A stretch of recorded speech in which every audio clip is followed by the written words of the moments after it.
Good evening. My name is Irene Lawrence. I'm a WDI USA board member.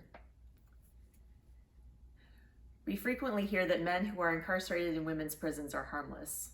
We're told our concern for women's safety is bigoted or misguided. Questioning men's placement is taboo, so many of us try to believe the narrative that they're harmless.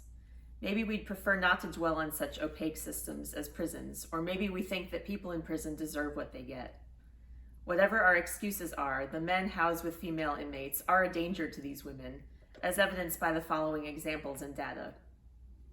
Mexico. On August 16th, a female inmate in Mexico's Chaco Penitentiary, a women's facility, was sexually assaulted by the male with whom she was forced to share a cell. Canada.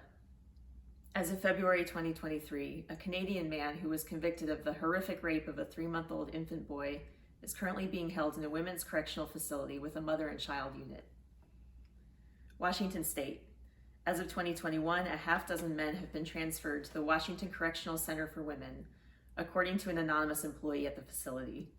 The employee cites an incident in which an inmate from a male facility, who is incarcerated for a sex offense and has been found guilty of sexual assault against other inmates while housed in the men's facilities, raped a female in the women's prison upon arrival.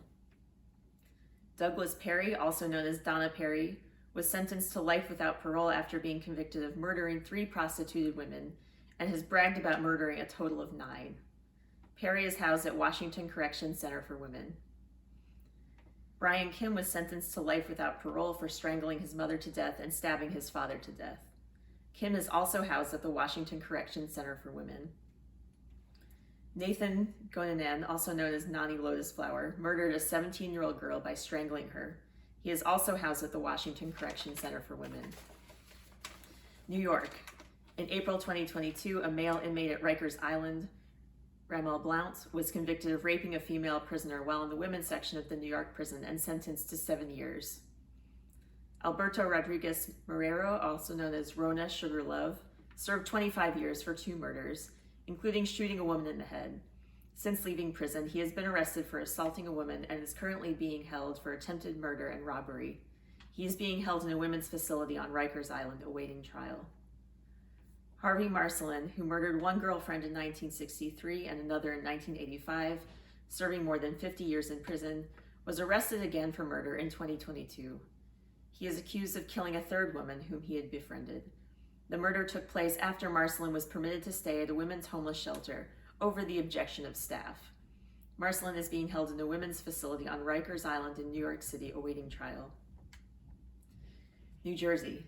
In May 2022, Masika Diggs, a woman currently incarcerated at the Edna Mahan Correctional Facility for Women in New Jersey, described how a convicted murderer named Neil LaBranche, who now goes by the name Nikita Selkett, had been showering with women at the facility, causing them to feel uncomfortable and violated.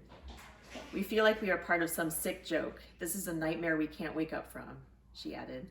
"The women here are traumatized over and over again, and it seems like no one cares about our needs. We feel like second-class citizens with no rights." Maine. Andrew Balcher, aka Andrea Balcher, stabbed his mother and father and then also killed the family dog. After being convicted and sentenced, he was transferred to the Maine Correctional Center, Women's Center. Oregon. In July 2023 in Wilsonville, Oregon, a male former prison nurse was found guilty of sexually assaulting 9 female inmates who were serving time at Coffee Creek Correctional Facility, Oregon's only women's prison. Illinois.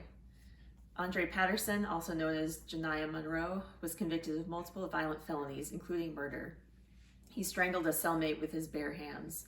While corrections officers sought to maintain housing Patterson in the men's prison, the Illinois governor's office overruled this, resulting in Patterson being housed at the Women's Logan Correctional Center. Since being moved to a women's prison unit, he has been accused of raping a female inmate, among other claims of sexual assaults. Ohio. Michael Cole, aka Michelle Cole, has a long criminal record, including previously being charged with murder and assault, for which he served time on other charges, and was being held in a county jail after escaping a halfway house. He is accused of raping his female cellmate. He has since been moved to the Ohio Reformatory for Women. And finally, California. Rodney James, also known as Shiloh Heavenly Queen, was convicted in 1981 of kidnapping and murder and sentenced to life with no possibility of parole. Initially, he was housed in a men's prison, but in 2015, he was moved from Mule Creek State Prison for Men to Chowchilla Women's Prison. Reports in 2020 suggest that he has sexually assaulted and intimidated women in prison, and he is one of several male prisoners housed there. In 1991, Richard Masbrook, also known as Sherry LaShore, was convicted of rape, sodomy, false imprisonment, torture, and burglary. He was sentenced to 2 consecutive life sentences in California.